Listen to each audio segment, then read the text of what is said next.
Nobody said, hey, you should run your 24th and 25th ultra while you're pregnant. Nobody said you should send your hardest rock project ever while you're pregnant. Nobody gave me permission, but I took the opportunity to play with my body, to play with the stupid constructs of what everybody said was normal or to be expected, and just kind of see that like that wall is not so hard.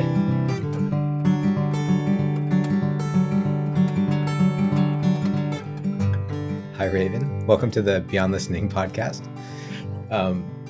What kind of initiated our reach out to you was an article you wrote for the Backcountry Hunters and Anglers Journal, or that they picked up, on the 4 gremlins of durability. And just, I was so kind of impressed with the technical knowledge that you were bringing, but it seemed like you were pointing towards something really beyond anything that I'd seen on endurance or outdoor fitness, that was really about both psychology and culture and a connection with the natural world through our bodies. And then I kind of I checked out your website and it felt, like I wrote to you, I think that there's something kind of mystical and practical here. Can we talk? And so I wonder if you could start out by telling us about, what is Magnetic North, your company? What do you do? And then we'll figure out how you got there, or we'll listen for how you got there after that. But starting with what you do. Thanks, Adam. I'm glad to be here, Adam and Miriam. And I feel like with that preamble, you kind of cracked open like 5 very different, very delicious beers and set them on the table. And we're just going to start sampling from them. So I'll pick one up. Maybe I won't answer your question exactly, but it'll be along the lines. I would say, mountain endurance, I could be talking about anything, truly. I could be talking about anything. This is the big spoiler for anybody who wants to sign up for work with me. I'm very technically experienced. Magnetic North has been in business for 10 years. We started out coaching mountain endurance athletes of all types. The nascence was in post-Hell Week barracks on Coronado Island, where a close family member of mine had just gone through buds. And this was 2012, maybe a couple months before I started my business. And what I noticed was all of the men at that time, there were only men candidates for buds going into the SEAL teams. I noticed that all of them were wide-eyed, they were anxious, they were hyperactive, they hadn't been sleeping, they didn't feel hungry, they were sore, they were swollen, they were pretty honestly exhausted. If anybody listening to this podcast is a veteran or special forces operative, they'll know Hell Week is, I believe it's 108 straight hours pretty much awake. And I won't go into great detail about that, but what I took away from that experience was that the autonomic nervous system was something that nobody was talking about at the time. Nobody, even doctors, it certainly wasn't this like pop health popular guru topic that it is now, which has become so diluted, unfortunately. But what I did for them while they were laying in their racks, just kind of like, oh God, I wish I could eat some pizza, but I'm not hungry, was what I called extreme mind control for athletes. And it was a meta meditation, but you got to kind of package things so that people will actually want to consume them. And extreme mind control for athletes was palatable to these men. And I was able to help them to relax a bit. We did some kind of physical movement. We did some breathing exercises. We did some sensory deprivation type stuff. And then we all went out for burritos. And everybody was hungry. Everybody was laughing again. Folks' eyes weren't quite so wide and tunnel visioned. They were diffuse. They were noticing things going on around them. They looked like they could engage their peripheral vision again. And so what was happening in my life at that time was I was training to be the first person to run a very challenging 96-mile, 23,000-foot elevation gain run, circumambulating a mountain that was very sacred to me as a child. And what I'd been told going into that training was, mind you, I'd only been ultra running for 2 years at this point, was your body's going to break down, your period's going to go away, you're going to lose so much weight, your hair will start falling out, your mental health's going to go down the shitter, you won't be able to sleep. And I didn't experience any of that. I grew an inch and a half at the age of, God, how old was I? 26? I'm old now. At the age of 26, my hair got thick and lustrous. My fingernails grew faster than normal. I was like, by all measures, completely thriving, running 120-mile weeks in the mountains by myself. And that's not to mention the spiritual growth I experienced as a result of my commitment to the structure that the pursuit of that goal at that time had given me. So I had an external purpose to kind of focus my admittedly excess energy. And so I like to think of mountain endurance, which I've kind of left behind now. Magnetic North now is just equipping folks with durability, taking all of the evidence, all of the experience, all the anecdotes and stories that I have and my co-coach and employees have developed over the last decade, and translating those into more useful things for folks who may not identify as athletes. So mountain endurance is the finger pointing to the moon, not the moon itself. You may know this one, Adam. But I think so many athletes especially get stuck just finger gazing, like the finger, the finger, the finger, the finger, when it's like, no, it goes farther. Like keep looking past the thing that you're so obsessed with. And so, bringing it back to your original question, like I could be talking about anything. I could be talking about painting. I could be talking about skincare. I could be talking about mountain endurance. But mountain endurance is where I get to connect, especially with men. I'm really passionate about working with men, and this is where I can do it most readily. Raving, that was awesome. Can you just repeat the last line that you said, because we lost you there for a second? Oh no. Or something. You don't have to repeat it exactly, of course, but the It could last thought. be. I could be talking about anything. I could be talking about how to give yourself an at-home facial, or cooking, or foraging, or mountain endurance. But mountain endurance is where I get to engage with men and women, and I really particularly love working with the men that I get to work with. So that's what I chose, and that's what I've stuck with for the last 10 years. Why men? Why Navy SEALs? Why Navy SEAL candidates when you were starting? What was the pull? Well, I had a close family member who was going through buds. And so I was witnessing a lot of.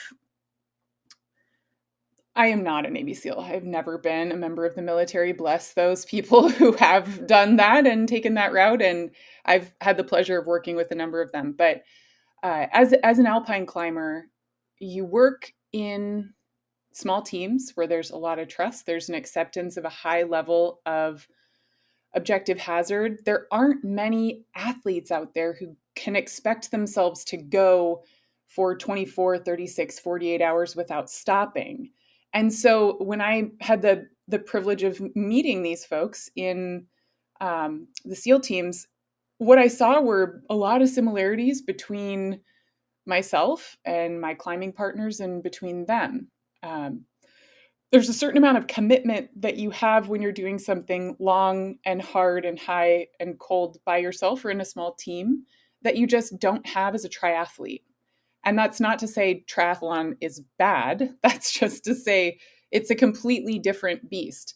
I'll note there that the other thing that looks strikingly similar to, alpine climbing and uh, what operators on SEAL teams do is home birth.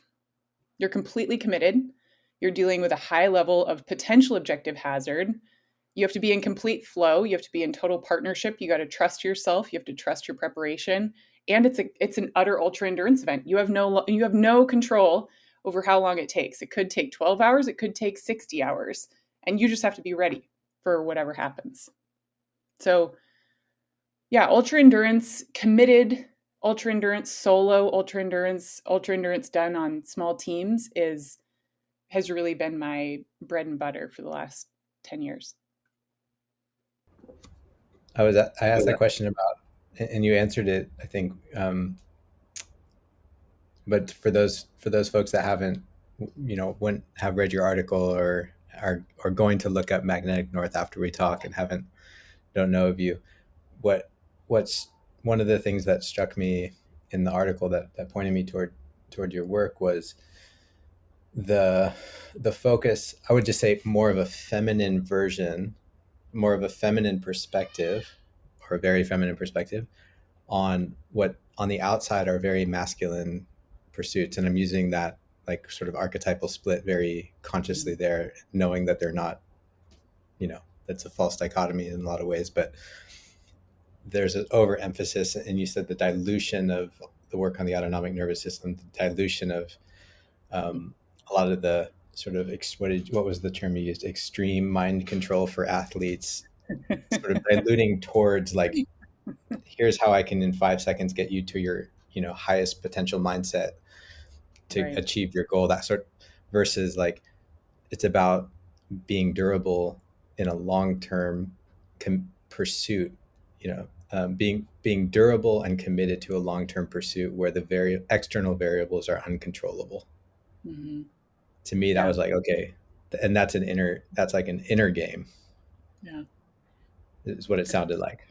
That's a mystical practice. And I think that, the through line for me as an INTJ, as an autistic person, is like, I love data. I love evidence. I have a special interest. This is super meta. I have a special interest in um, like neuroscience, and I have a background in public health research. So that really marries itself together nicely. I'm able to discover all these pretty interesting, novel things about the way our brains work and pull them together into actionable ideas for how folks can become more durable, whether that's they want to have a successful VBAC at home, or whether that's they want to go on a deployment without coming home with PTSD again. Um, Mm-hmm.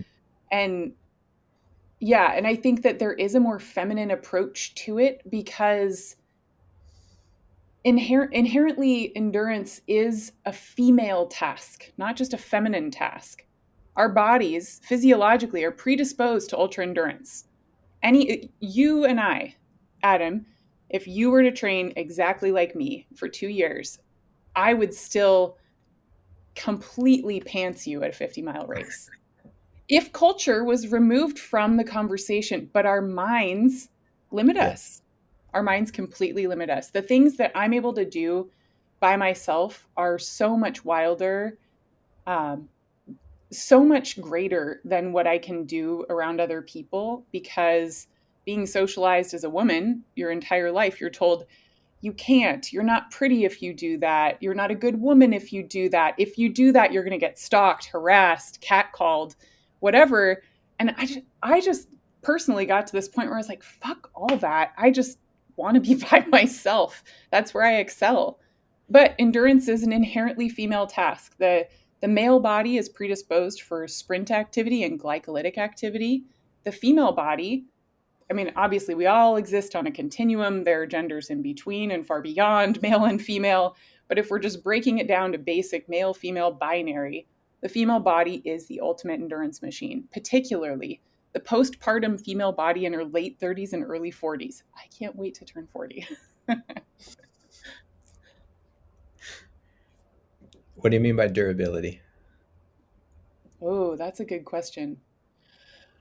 I would say durability is the ability to capacitate and integrate increasing amounts of stress without breaking while thriving. How's that different from resilience? Resilience is this idea that we're taken down and we bounce back. We're taken down and we bounce back. Durability is like, yes, and yeah, I can take that too. Bring it on. Like, it's actually a pretty masculine posture for me to be in. Like, after our conversation today, I'm going to go out bear hunting in a place where I wore my lucky shirt, where I where I shot a bear last year, and it's going to be that feeling like I know the amount of work that's ahead of me. I'm going to go after the father of the bear that I shot last year. Last year, I took a small bear, about 165 pounds. The father, I believe, is at least 300 pounds. And I'm going to be by myself. And I, I want it that way. I know if I shoot a bear tonight, I'm going to be working until 2 or 3 in the morning. I'm going to be completely exhausted. And you know what? It's not going to break me. Mhm. But last year, I couldn't have done that. That's durability.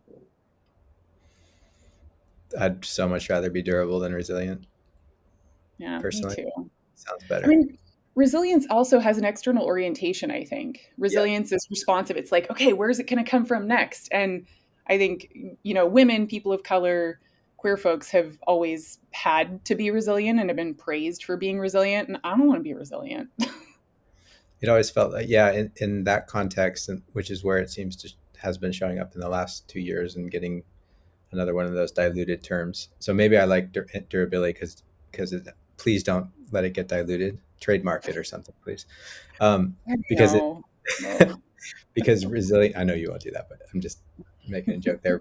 Resilience has become so. It's almost felt like you need to be resilient in order for the systems that create the need for resilience to be maintained.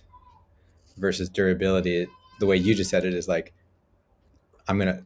There's almost a sort of like I can take on more. I can take on more of the system, more of the environment, whether it's on a bear hunt or meeting up with oppressive or expired systems of the world, like the ones that you were talking about, the ones that have told you all those things about what it is to be a woman. expired. And you can take those on and move beyond them. It just has a power to it that in your writing, I really, I wanted, yeah, it's really good to hear what that means to you now. I appreciate that. But within the okay, let's just split hairs here for a moment. I like Yeah. words. Within the definition of durability is the word stress. And stress, as you and I probably know, is not always good and not always bad. But endurance is the easiest way for us to choose our stress and to introduce high amounts of stress during a time at which we are most physiologically available to expand our capacity to integrate future erratic stressors. So, endurance is super empowering in that sense. So, like, I wake up this morning and my heart rate variability is low, my resting heart rate is high, I'm on the first day of my period. I'm going to be like, man, I might be a professional endurance athlete, but I'm going for a walk and a swim in the river because that's what my body can take today. That's what's not going to stress it out. If there's an external system, if there's a sponsor pulling my strings, P.S., corporate sponsorship should Right. just go the way of the dinosaurs. Um, if there's somebody pulling my strings, if there's a competitive event that I've signed up for long in advance and I'm committed to doing, something outside myself that's dictating how I spend my time, I'm going to break myself because I don't have a choice of when the stress gets introduced. Whereas if I'm doing that by myself, on my own time clock, by the light of the moon, whatever the thing is that's guiding me, I can choose the time when I wake up and I'm just like, the beast has to be let out of the cage today. That's how it should feel. And that's how I want all the people that I work with and all the people who read my writing and take that advice and employ it in their lives. That's how I want them to feel is that the events that they end up going out on, the climbs, the skis, the runs, the hunts, are inevitable by the time it's time for them to happen, that they can't stop them anymore. All they have to do is stand out of the way and let them free. I, I got more, but Miriam, so much more. But Miriam, go. I know you're you're I leaning forward. well, I it in my interpretation of everything you've said, which is going to say something about me, is that it's I have this like idea that it's this movement from being a victim of my environment and kind of like in that like and not being a victim, like feeling a victim and the kind of like working my way out of that to this like as you described the other way, it's like suddenly all this choice is opened up to me. And the choice comes from me rather than what's going on in my environment. It doesn't mean that things aren't going on in my environment, but as they happen, I have this kind of like, feels like this inner thing that is like, I know I have a choice and I'm going to enact it. And I'm really curious, like wondering about what in your life, like in how you grew up and in your experience of your early life, what if there was something that formed, like they often say, you teach what you need to learn, or you teach Mhm. what you're learning. And I'm really curious as to like what formed this investigation for you, like where did the threads originate for you, whether you take my interpretation or not, because it's mine, but yeah. Well, first of all, I'll say I like your interpretation. That's right. And that as a person existing in a female body, we can take that even more microcosmic and say that most women have been taught to be victims of their own body, to be victims of their own reproductive cycles, even to be victims of menopause, to be victims of their period. That's bullshit. That's bullshit. I coach postmenopausal ultra runners, and guess who performs way better than their husbands? Postmenopausal ultra runners. Their husbands can't keep up. Sorry, guys. Guess what pregnancy is? Why it sucks? Why it feels so bad? It's natural blood doping. You know, if we stop conceiving of our own flesh bags as oppressive to us, then our choices really become a lot more dynamic. I can't control the systems outside of me. I can control a discourse. And what I'm having with Magnetic North and with this business is actually a highly political, highly philosophical discourse. It's not so much coaching and training. I don't really care about those things anymore. What it is changing people's bodies, changing the way that they inhabit their environment so that the world can change. And you can call me Pollyanna all you want, but I see the needle slowly, slowly shifting. But back to your question, well, I'm actually going to address something that Adam said earlier. Why men? Men, because female experts in our current society are only safe to be experts on female things. I'm an expert on male dominated things, unequivocally. I taught myself how to bear hunt and successfully did that. Like you can't take those experiences away from me. They're absolutely undeniable. And so what happens when women start getting put forth as experts on formerly male masculine things? And kudos to backcountry hunters for really elevating the voices of women and queers and people of color. Like that's that's great that they do that. And I felt very welcomed to write a piece that was pretty controversial, like pushing a lot of buttons in a humorous way, but pushing a lot of buttons. Um, what happens when women don't have to wear pink tutus when they go out skiing in order to be included? What happens when women are just taken seriously for their technical aptitudes and for their accomplishments? But Miriam, as a child, the first endurance event I could think of was when I was 14. I swam across the lake that my Scottish ancestors homesteaded in northwest Montana. Just woke up one day and it was the beast has to be let out of the cage. I was not an athlete. I grew up dancing ballet pretty seriously until I got too big to dance ballet, too big, too tall. And I swam 2 miles across this lake without, like, I wasn't a swimmer, I wasn't an athlete, but I remember during that experience, my brother followed me in a boat to make sure that I was safe. But I remember everything disappearing except the water. Like, even my body was gone. And I knew that I was still swimming. Um, and I knew that it was really cold, but I also knew that I wasn't cold. And and I knew that I was going to finish if I just focused deeply enough. That's the same year I started meditating as well. And I think that that was the first time that I felt movement as an embodied contemplative practice. And so that's pretty young, but I didn't grow up athletic. I grew up, the story I was told by my parents was if I could be a brain on a stick, that I would be. Like, I was always told that I was slow, I couldn't catch, kick, or run. And I believed it. I mean, as you do when you're a kid told disempowering things. But I think that's the moment when I started shedding it.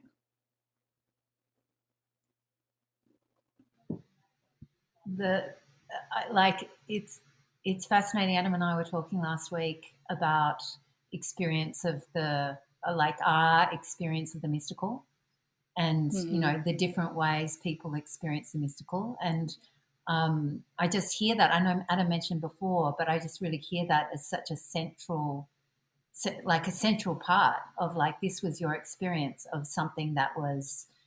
I want to use the word oneness because that's what it sounded like a oneness. And and Mm-hmm. how has that impacted, or in what way did that experience impact or not your choices? Like how did that that experience influence? And I'm not so much talking about sport now or adventures, but the choices to do things or not, or how you kind of traveled through what you traveled through.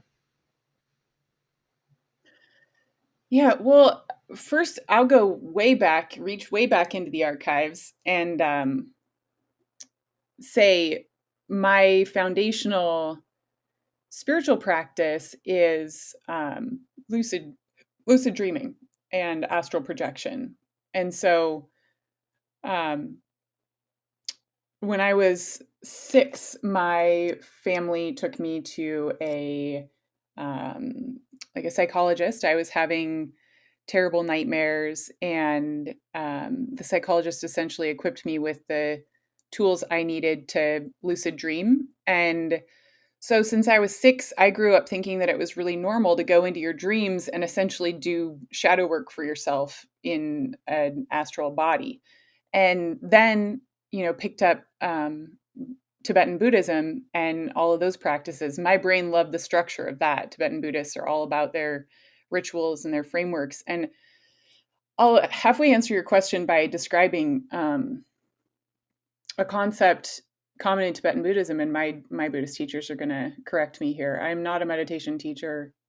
I'm not a nun, so please forgive me.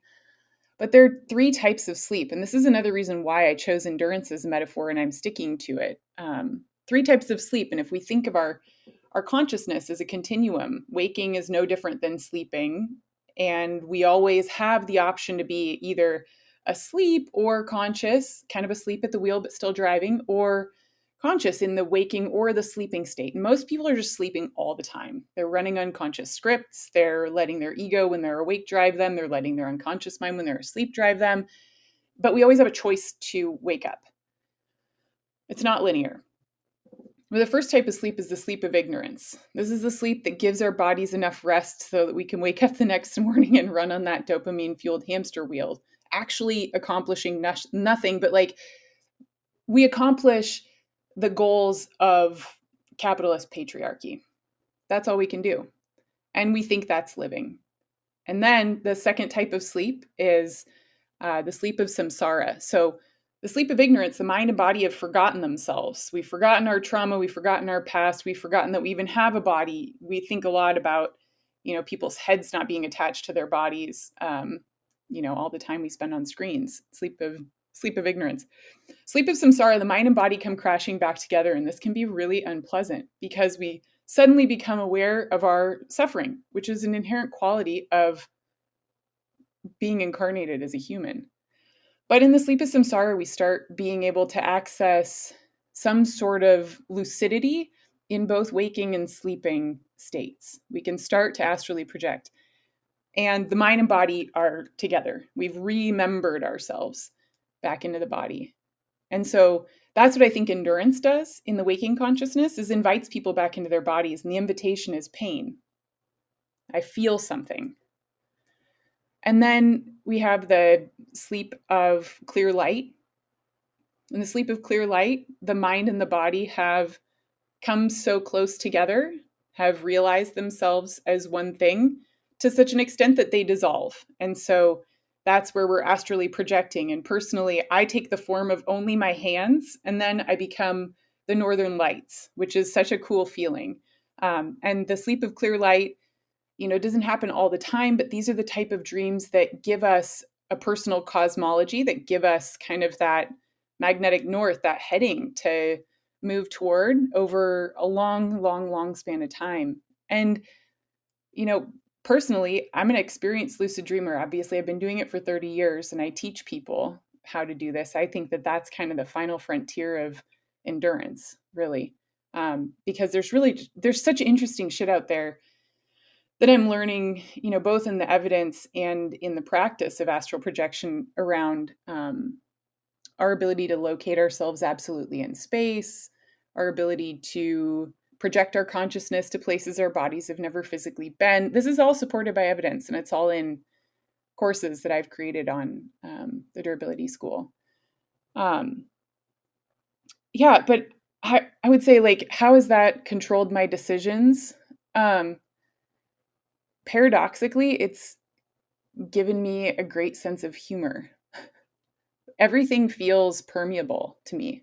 Everything feels really malleable. And I'm kind of tricky. I mean, kind of hence the name Raven. I like to fuck with things. I like to mess with them. I like to pull this lever and see what happens. I like to insert a ridiculous comment at just the right point to tip the conversation into something truly interesting. And so I think that experience showed me the permeability of the body and the permeability of time and space. I got out of the water after swimming that, my body temperature was normal. And that, like, I can do hard things and it doesn't have to come at my expense. Like, I don't have to martyr myself to my athletic accomplishments, was kind of the basis of that. And so when I see people completing events and being like, I set the fastest known time, I was peeing blood the last 20 miles, but I did it. Like, no, you didn't do anything. That's not worthwhile. That's stupid. That is not an accomplishment. If it's not done in wellness and wholeness, you didn't accomplish whatever you set out to accomplish. Yeah. Oh, yeah. Oh, yeah. Oh, yeah. Thank you for that. I mean, the applications of that across so many things in terms of, well, I'll sacrifice this and I'll sacrifice that in order to get here. I can just see the hamster wheel. Yeah, I'll sacrifice this and I'll sacrifice that, and that means that. And I really hear this idea and an experience that you've had of, actually, no, I don't need to do that. And the call on so many different aspects that come from like a paradigm that's different. You know, one of like, yeah. So one that I want to, the word I want to say is presence, but presence in a way that allows things that are even, that allows in astral, like as you talked about lucid dreaming, that allow what's in front of me, but also what's beyond maybe what I can see, the material world. So thank you, thank you, thank you. I appreciate that. Oh, now you have a cat friend. I do. I have a cat friend. This is Ollie. Hi, Ollie. Hey, Ollie. Adam, you're coming on and off, and I'm going to let them edit this bit out. But I'm waiting to hand back to you to your stable. I think I'm stable. Great. Oh, really? Stable. Oh my God! Out of this conversation, you've reached stability. That's an achievement in itself. I hope I wanted to ask one question. If you were to say something ridiculous now to steer the conversation, Raven, what would it be? I would start quoting Alan Watts. The hill, you do not run up the hill. You are not against the hill. The hill is also rising up to meet you. The hill wants to take you there. See, I thought you were doing I would it just all. non sequitur, like, put on a weird hat and start quoting Alan Watts. Yeah, I listened to so many of Alan Watts's talks, and yeah, you've got the, maybe not his exact tone, but you've got the feel of it. Yeah. Yeah, brilliant, brilliant. That's like when Adam starts to quote David White and speak like David White. Yes. It's the same thing. Yes. I speak like David White. Thank you so much. I thought you were doing it, Raven, when you said that you're not a meditation teacher, and then you immediately started talking about how you teach people to astral project and enter their dreams to lucid dream and stay awake in life. I thought that was the non sequitur. I was like, oh, here's a guru. Here's a real teacher. Well, I think, guru culture to me is so gross. It is fetid and overpopulated with rats, and I don't want to Yes. be one of them. I think that the more time I spend in that sleep of clear light, and PS, I intentionally put myself back to that sleep of ignorance sometimes. I take a fat edible, I watch some like Bridgerton before bed, and I just tune out because you can't do dream work all the time. You can't always be working on your spiritual self. You can't always just be existing in that astral body. Sometimes you got to forget. So then when you collide back into your body, you're like, oh shit, my pain again. There it is. So it's like, if I think of myself as statically there to some point that is an arrival, then I'm a guru. But then I'm also a liar. Yeah. I'm also completely full of shit.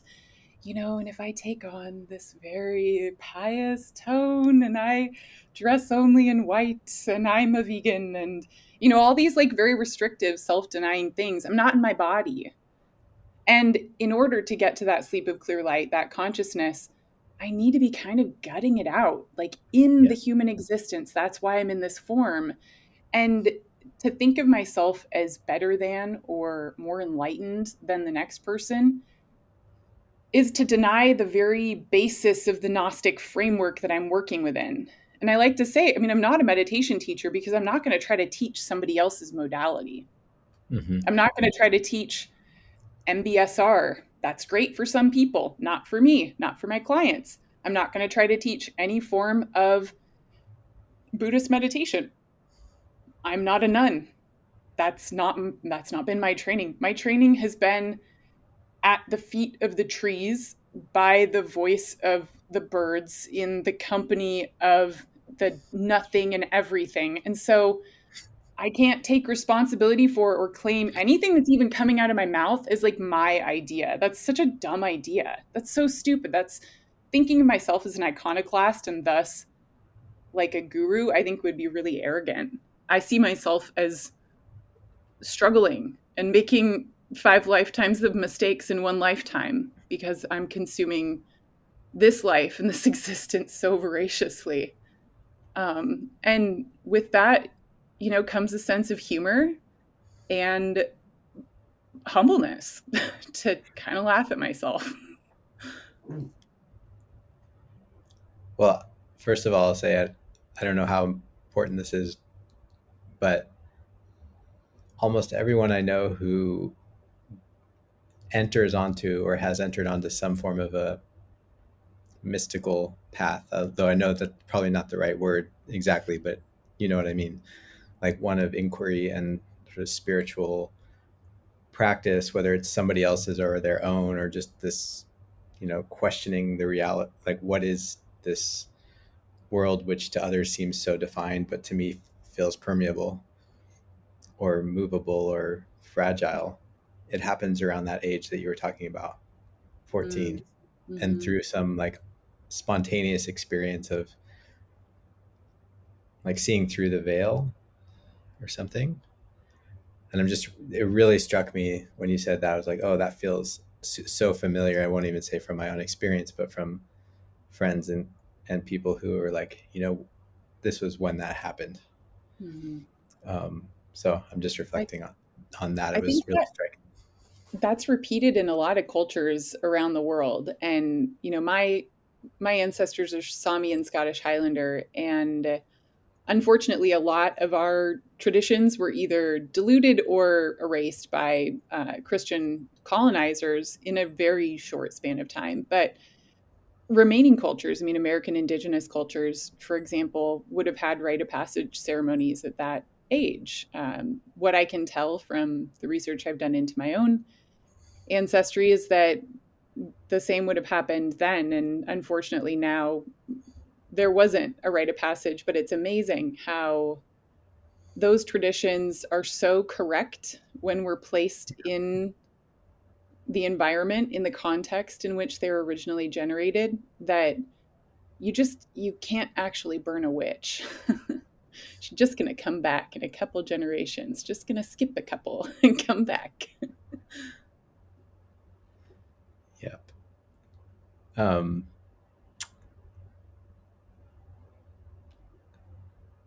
Science. Science.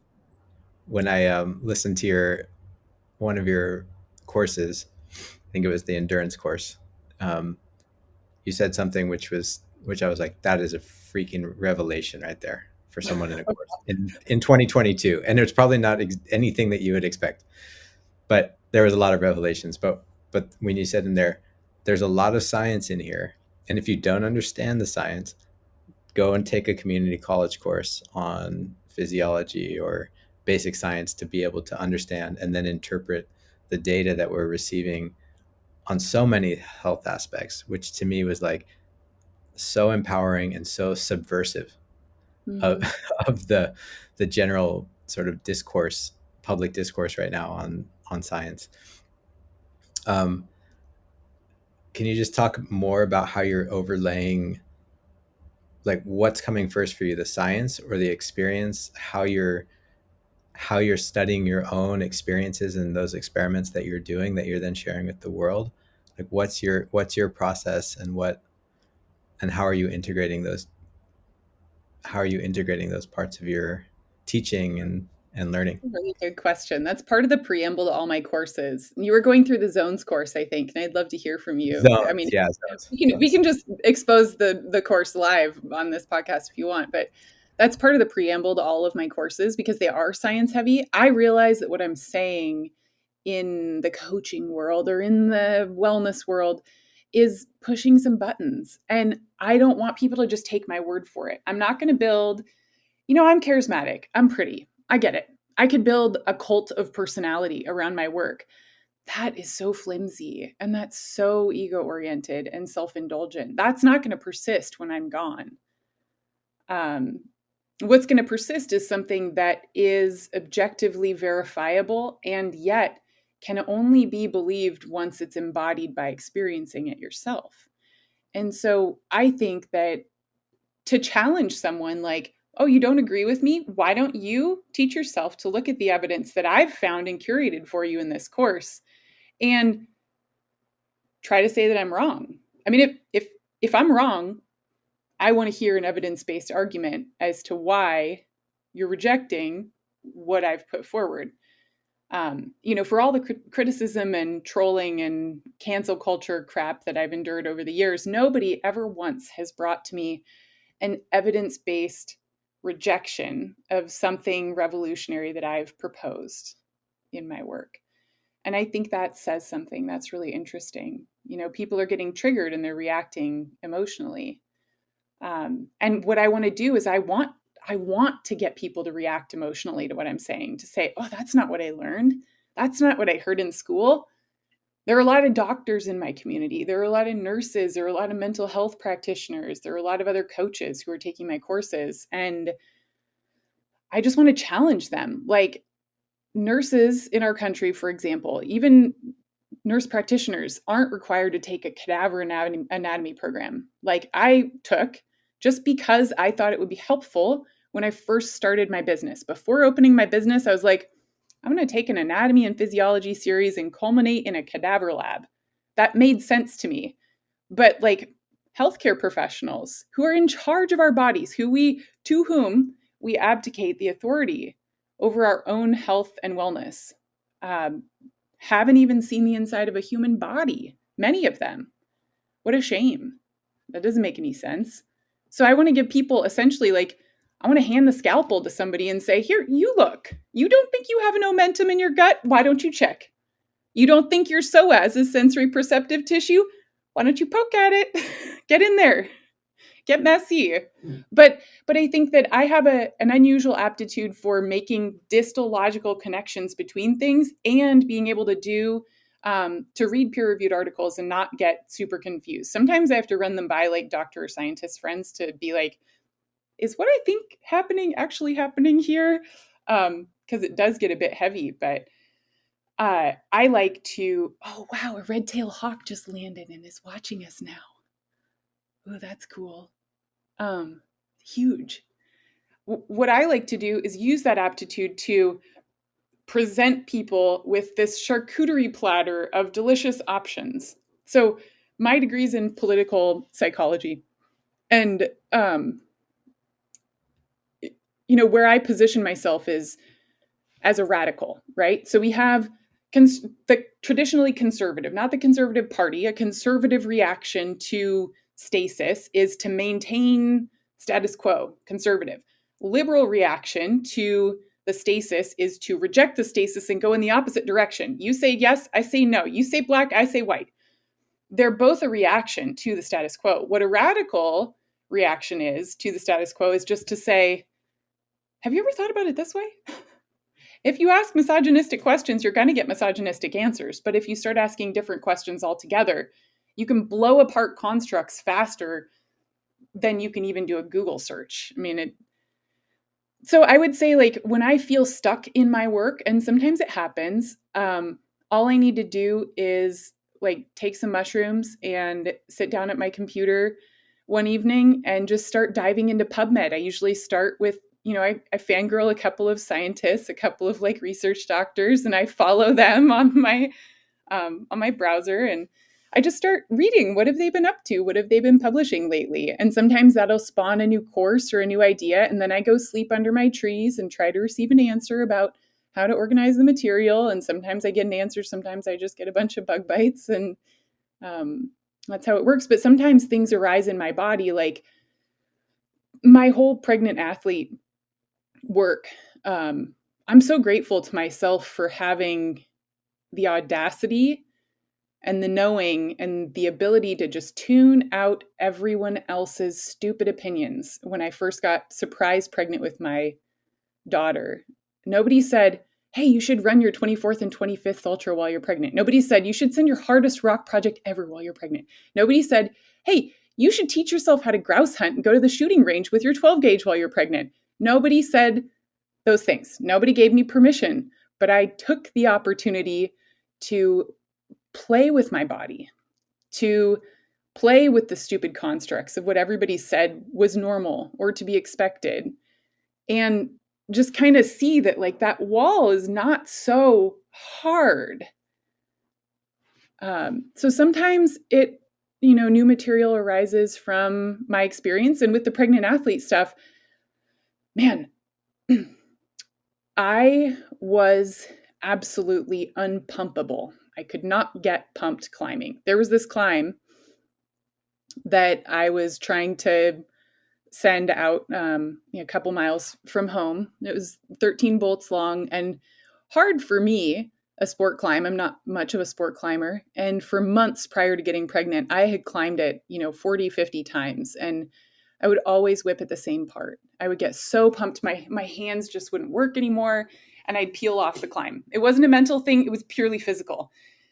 And then in my first trimester of pregnancy, all of a sudden, I was just like, I can hang on. I can just hang on forever. I'm not getting pumped. Like, why is that? Why am I able to finally send this project? And as I clip the bolts, feeling so present and so not pumped that I don't even feel fatigued. Like, why is that happening? I'm curious about that, and doing a bunch of research as a result of my lived experience, because I knew that it was a normative outlier, but a species norm, and that perhaps I could help us remember what we're capable of. So culturally normative, but not biologically normative. Is that what you Yeah, mean? and There's like, there's no shoulding here either. Like, yeah, if you don't want to have an athletic pregnancy, you want to have a languid, voluptuous, slow pregnancy, that's great. That is absolutely your choice. But it's your choice. Does that make sense? Like, totally. you can do that, and I will not cast any judgment your way. That's wonderful. That's your decision. But that exists in an array of options. And perhaps the other end of the spectrum is me tomahawking down a couloir 6 months pregnant. And that's my choice. And that's perfectly healthy and has resulted in a vigorously intelligent, hilarious child who's routinely 2 years ahead on all of her development milestones. Born 12 hours before her due date. Thank you very much. Um, you make me, I like got curious about two questions. Um, One is, how do you reach, like, it sounds like you're talking to people who recognize that they're making a choice, or that they have, that there is even the possibility of being choice, Hmm. right? And then when we're talking about constructs and sort of the what you see beyond from your experience, um, there's so many people, probably the majority of people in most, who are embedded in at least Western cultures, the only cultures I can kind of like presume to understand a little bit of, don't even recognize that choice is a possibility in most of the things that we do in our lives, right? It's like we're so imbued in the structures that come from outside of us, that come from culture, are so deeply ingrained that even the idea that we could make a choice about some of those things is is so far off. And I'm wondering, like, what your thoughts are on reaching those folks that aren't like me and going to be like, wow, who is this? What's going on here? I want to learn more, and just happen to find your article. Um, yeah, how do people that are, how do radicals, I like that definition, um, kind of start to open that space for folks? Oh, that's a big question. Um, First, I would start out by referring back to something we talked about earlier, is this idea of expanding our ability to capacitate and integrate stressors without breaking while thriving. Within that is a lot of privilege. I was raised poor. I'm a queer single mom. I'm autistic.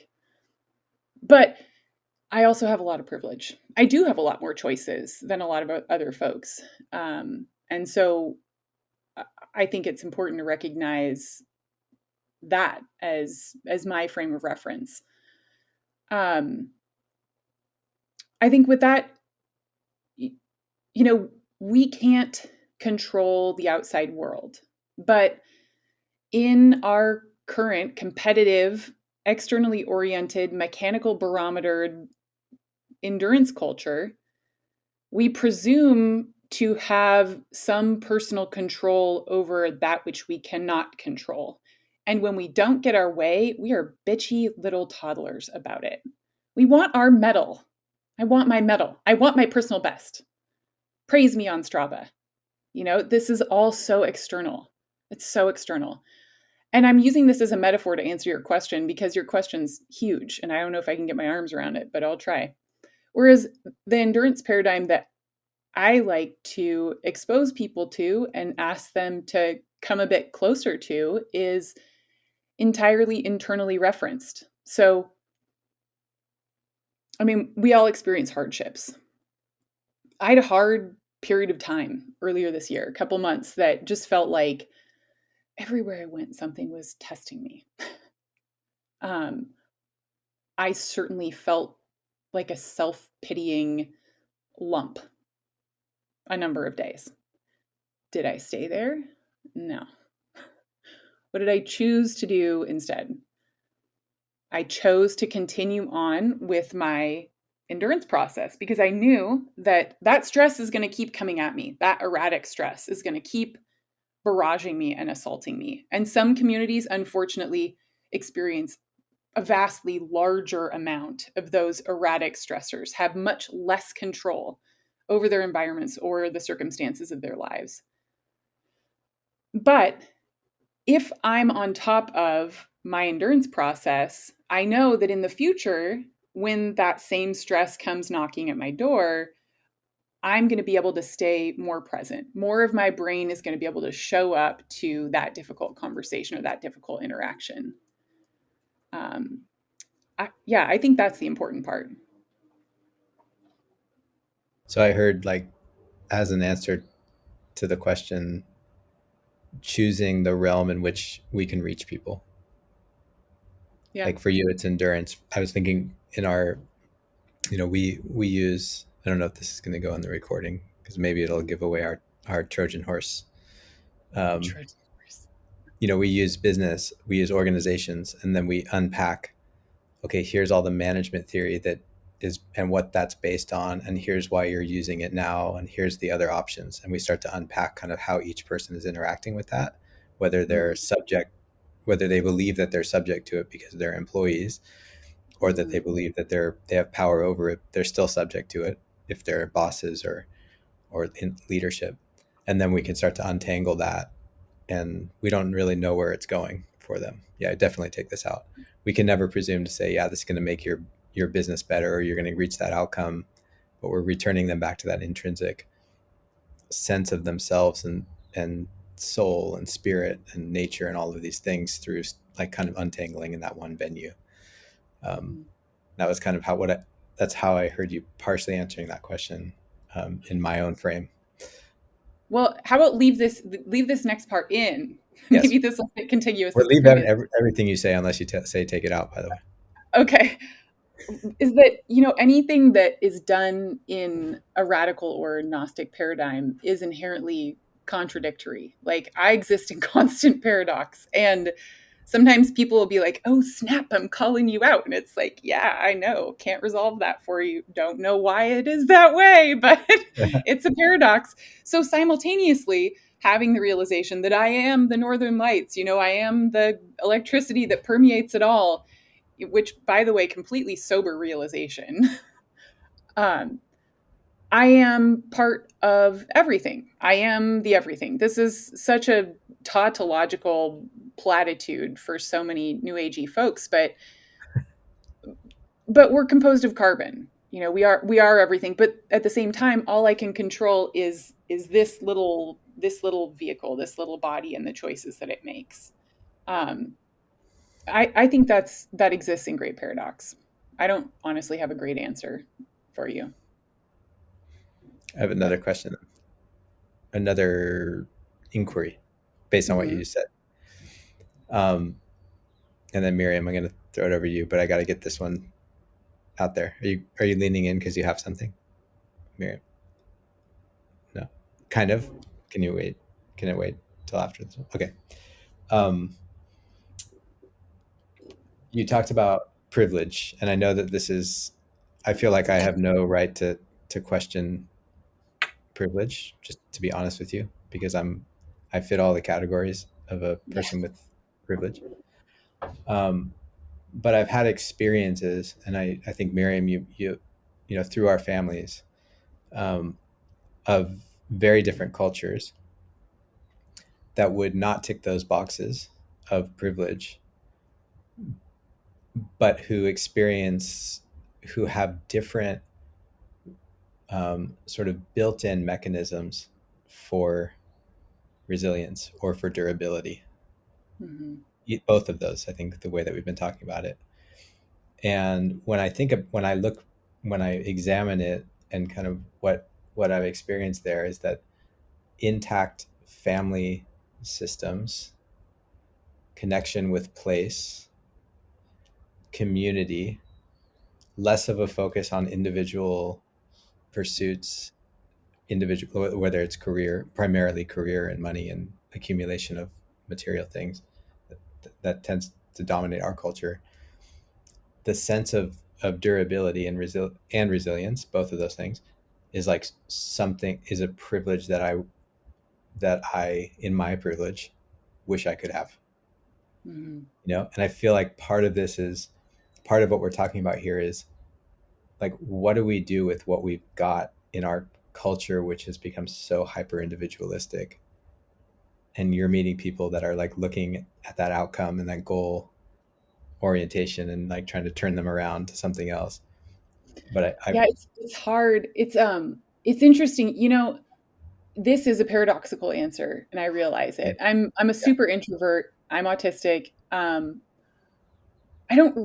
have low social needs, essentially. Like, I'm not socially anxious. I'm socially adept. I'm fine talking with people, but for me, in part, to actualize these ideas, to start this business, to accomplish anything worthwhile, including the home birth of my daughter or anything I've done hunting or running, um, I've needed to be creatively isolated. I've needed to have no input from other people because people haven't been where I'm going. And so why would I ask them, this is kind of a common saying, why would I ask them for directions? And so I want to push back on your idea that we need community. Once we have collectively made a shift and a change, community becomes relevant again. But Mm. when we're first beginning to travel this path that's different than our families of origin, that's different than what the peers around us are immersed in, we can't look to them for company. We have to look somewhere else. And that the other common like pop psychology thing right now that I take great issue with is attachment theory. That attachment theory presumes that we can only gain attachment, we can only rewire our abilities for love in the context of human relationship, and I don't think that's true. um, for me personally, I have rewired my ability to love from a pretty bleak childhood, honestly, not great childhood, to one where I know myself to be capable of perfect love. How did I get there? It wasn't through other people. It was through a deep, transformative, place-oriented relationship with the natural world. And let me tell you, I have been dragged to my destiny kicking and screaming repeatedly. I didn't want to stay where I live. I didn't want to be here. I, I got surprise pregnant while I was living in the back of my truck, a mile up a drainage across the river from home, and I loathe the this place in many ways. It's it's the half circle north of home that has held me, through poverty, through uncertainty, through building this business when everyone said I shouldn't, through not really knowing what was next and seeing no light at the end of the tunnel, frankly, being a single mom without a trust fund or a family to bail me out, being um, kind of like completely and utterly lost, completely lost the thread for years at a time. What helped me get found wasn't people.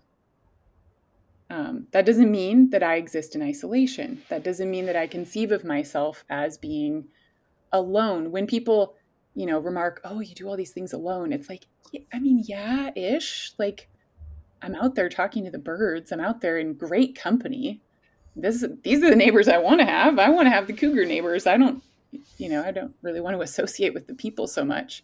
But after kind of building that new world for myself and doing a lot of really painful work that I frankly would have been too lazy to do had I had the choice to do it, now I find myself coming into community with like minded people or with people who challenge me to think differently, but who are compassionate and curious and um, present with the process of that. Thank you for pushing back. You helped me see something, which is like I was conceiving of individualism as sort of, and I want to hear your thoughts on this and your pushback to help me think a little more deeply, or maybe the listeners who are as sort of challenged as I am to see beyond our own thinking. Maybe.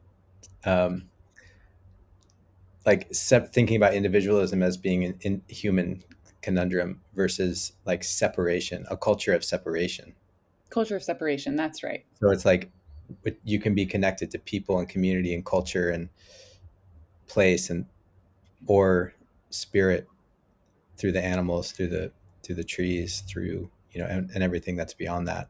But I would say that we're like that sort of out. It feels to me like the outcome orientation is like seeking connection outside of ourselves, outside of all of those things which are natural, and are seeking connection toward purely human constructed external things. And Yeah. you're saying you can connect back through so many different means Mhm. to to find that durability. It's not just about human beings. Yeah, and I will speak directly to any listener who may be out there, you know, as I was, as a teen or in my 20s. alone and surrounded by people that told me I was a troublemaker and I was the black sheep and I was the cause of all the problems in the family and I was the one who didn't belong, like that difference is sacred and it doesn't make you an individual. It doesn't make you selfish Mm-hmm. to want to continue to explore that. What you need to do is find company that understands. Maybe that company is human, maybe that company is a river. But that difference and the fact that you're provoking people to think differently isn't the problem. I'm I'm really struck by that being connected to magnetic north, like Mm. in that act of, you know, finding, you know, animals, place, people, whatever it is that allows that sense to kind of grow. And I got so thinking, I've been thinking the whole time about directionality, you know, and how we find our directionality, and that that like it's so diametrically different than looking for approval or validation of directionality. Is this the right way because someone says it? To still kind of being drawn to those things which confirm a directionality, you know, like that pull, like, you know, that pull that we have. That's kind of, it is like a totally, you talk so much about having a goal in an athletic race, and you know it's a totally different way of finding our way through things, and also nurturing how we find our way through things, you know, nurturing, like letting ourselves be pulled to the things that allow us to feel that magnetic north, that allow us to be, that like will pull us in the direction that we can, that is, it feels almost like an alignment.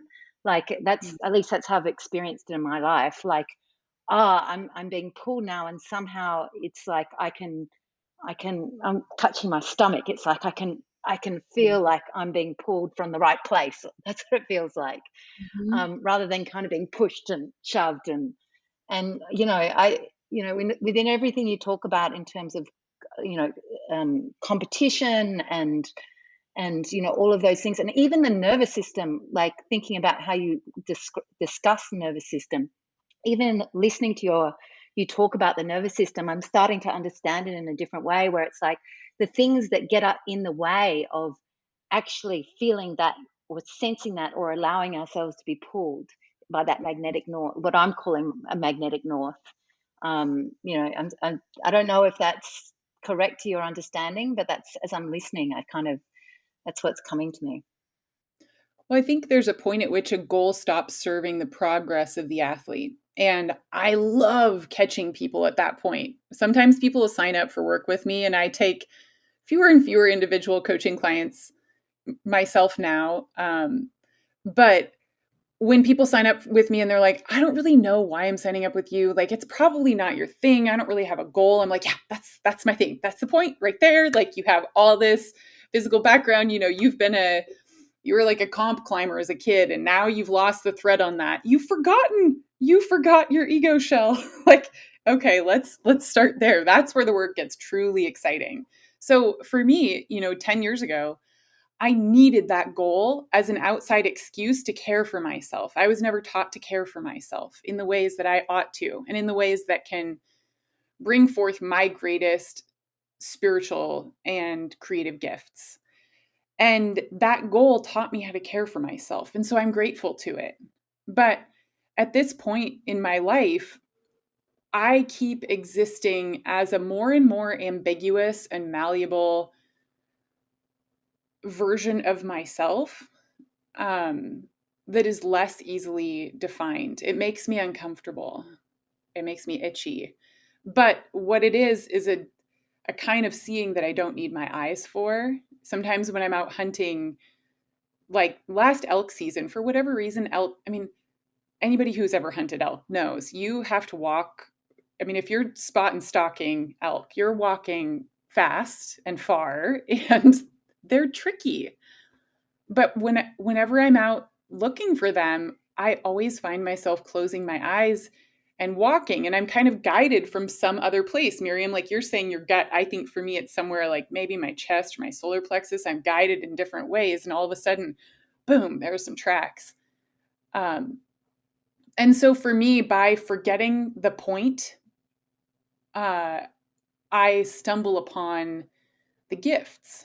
And when I don't have a plan, and when I stop, using my significant masculine energy, I mean, I'm very feminine in appearance and I'm definitely she, her, hers, but there's a lot of masculine driving, forceful, I'm going to make this happen. I'm going to stake my claim. Like when I let go of that, I walk through the world receiving gifts, and I walk through the world receiving gifts from all species. The other day, a whole wing of a mountain bluebird, and then my fourth interaction ever at close range with a goshawk on a run I didn't want to go on. But I was told, I was compelled by some place in my body to go to this very specific place. And I've learned when I get that impulse of like, get up, bitch, you're going hunting. Like you're going hunting. It doesn't matter how inconvenient it is or how lazy you feel or how cozy your silk onesie might be. Like, get up and get dressed. You're going. And so for me, the planning and the goals are necessary. And if you're a person that's at that stage in your life where you still feel that you're gaining utility from those things, you probably are. So don't try to evolve, past those prematurely. And whenever I take up a new discipline, I have to have goals. I have to have a structure because I'm learning something entirely new. Yeah, does that answer your question? Like you find direction by losing yourself, I think, in the process. Yeah, and I love that. I think you told a story when we talked beforehand. I love, and also when you were talking about like running and thriving and in being present to the journey. Mm-hmm. But the story I remember that you told was and you kind of said it here of like receiving the gifts that are coming all the time and how joyful that is. And I really took that away of, so I think that kind of that idea of actually receiving all of the resource, and it kind of comes back to this idea of privilege that Adam was talking about, that you were talking about, this static idea of privilege. Like almost like I kind of like want to reframe that word because it kind of like it boxes it all in, because that privilege that comes from walking through your day as you described, receiving the gifts that are all around, and kind of receiving everything and all the resources that are there, feels like if I privilege is tainted, but just feels in terms of feels like a way of walking through life that's magical and very different to kind of the competition and the kind of competing for resources or delineating or kind of separating out, just feels magical. There was a period of my life where, this is a bit of outing my own shadow, and I've obviously worked through this on my own and with a therapist, but where I was just so poor that during the times that I wouldn't have my daughter, I wouldn't eat. Like there was no food. There was no money for the food. There was no food in my house. And I would save all of my money and I would ride my bike 10 miles each way in and out of town so I didn't have to put gas in my car, so that I would have money to put food in the cabinets for my then very small child when she was with me. And that's the same time in my life when I was forced to stay. I was forced to be intimate with the burn land that surrounds me. And I'm not in that place anymore. I've resolved that particular struggle in my life, but it was during that time that I discovered where the wealth I'm now experiencing springs from. At those like lowest moments, my car is just like dead in the driveway. It's been totaled for years, has no power steering.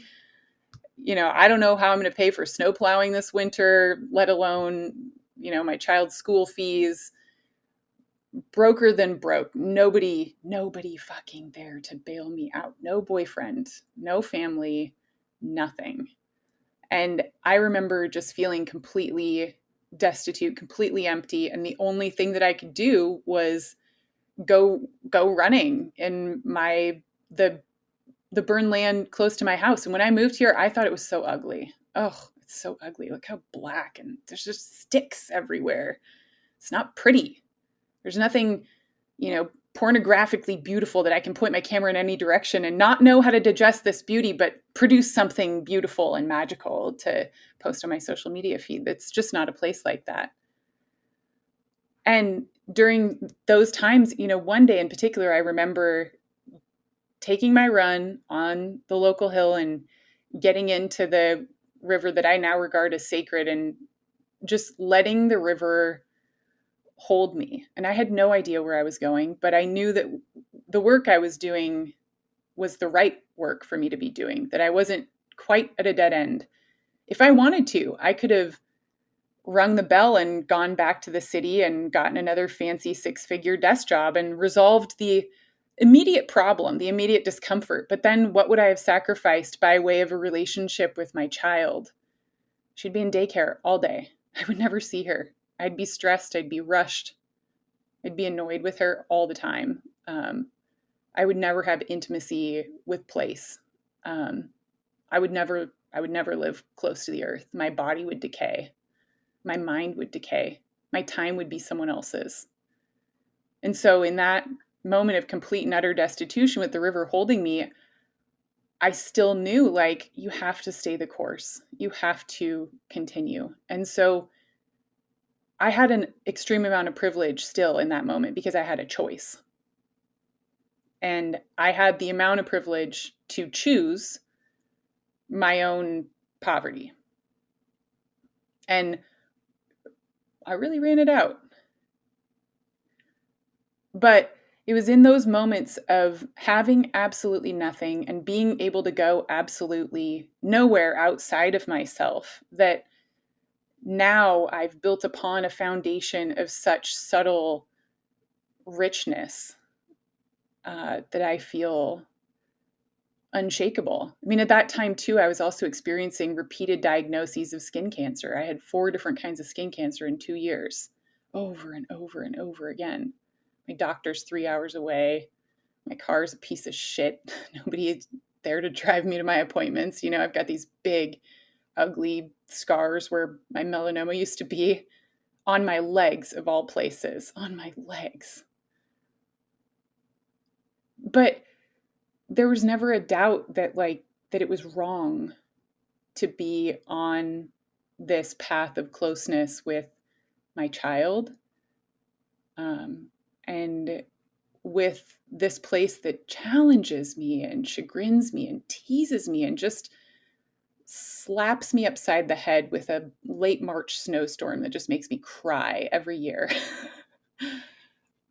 But I don't think for me in this incarnation, there were multiple options. That's the delight of having been an educated, able-bodied white woman. But this was the only choice, really, now that I look back.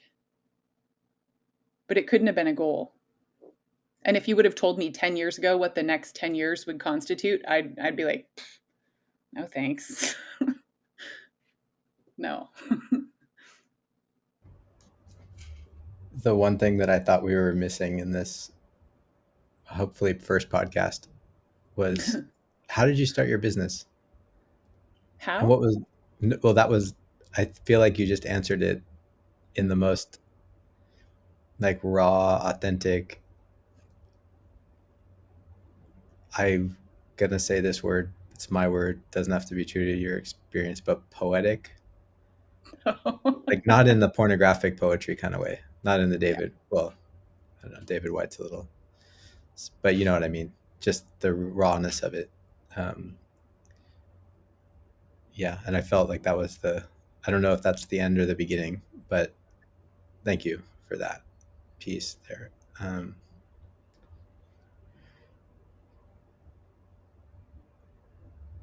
Is there anything else you want to say before we to people? I feel like we could have gone down a million rabbit holes. We could go down a million rabbit holes. We chose the philosophic rabbit hole Yeah, we on did. this episode, huh? Um, I don't know. Maybe you should like bring it back home. You could ask me some questions about specific things because I just went full to the moon, and I don't even know what I just said to you, honestly. Yeah, I'm really usually pretty good at bringing it home, and I think that you just did when you told that story, because Yeah, it's the point is like the natural world is it's here for you. It has told me, when we evacuated for our wildfire last year that almost took our house and should have. I don't know why it didn't. Um, and I returned to home. I was again swimming in the river in that same place um, at night because I couldn't sleep, and looking up at the hillside where I'd been hiking earlier that day. The ground was still hot from the fire. It was still burning underground. I wasn't supposed to be there, and I could see that there were green shoots pushing up through the earth. And at night, I could see that the fire was still burning. It was still glowing. The earth was still glowing. And I think that it's important to know like that pleasure and pain can coexist, and that destruction and birth are not linear and contiguous. They're always simultaneous. And so, for people who are experiencing rock bottom moments, like what the land said to me in that moment, swimming in the dark with the fire still going, was, I'm here for you. Like just this quiet voice, I'm here for you. And in the same way that if we respect our lover, we respect our child, that person is going to unveil themselves to us in greater beauty and detail and depth than if we glaze over their needs. Or this morning, like I got frustrated with my kid and was like, no, you cannot listen to We Don't Talk About Bruno again. You cannot. She got real quiet. I couldn't handle We Don't Talk About Bruno again. But I didn't have to talk to her that way. That really, closes a person up. But it's the same with the natural world. If we look at the outdoors as a conquest, I'm going to do Mount Rainier. I'm going to do it. I'm going to conquer that mountain, the virgin peak. Like, oh, how disrespectful. That's disgusting. You want to use rape language to talk about the natural world? No wonder you don't think it's very interesting. No wonder no animals come out and say hi while you're out there. They don't like you. You're not being respectful. And every indigenous culture the world over knows this and has deep traditions based on this. So I won't perseverate for too long. But the more genuine respect and reverence, the less precious that I treat the land. Oh, look at this little daisy. Like, oh, everything's so precious. The more I'm immersed in the land and listening, nearly naked, wandering by myself, no point, no water bottle, no gun, no food, 30 miles from nowhere. That is where really weird shit starts happening. You start seeing that you truly do exist in this intricate community. And so, what I want to share with people is like, don't spend all your time looking at the finger, training your ass off, and doing these races that are so polluted with other people's psychic energy. You don't need that. Take a hard left. Do whatever the weird thing is your body and mind keeps dreaming about that you can't turn off. And you did that with your business too, right? Yeah, I have. It's a strange beast, and I can't believe it's still going. But it's such a privilege to do this work with folks, and yeah.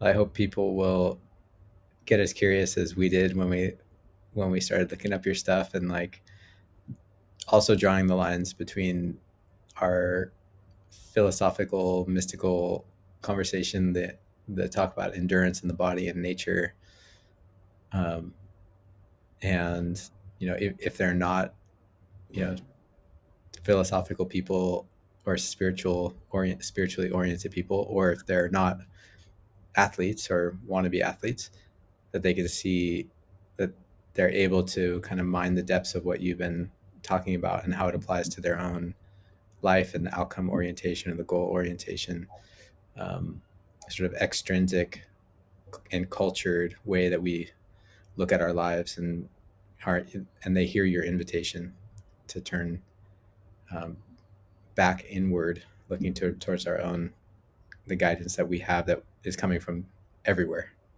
It's not just our own, but that we can receive from everywhere. Miriam, do you have anything else before Thank you for we? cutting through the bullshit. Yeah.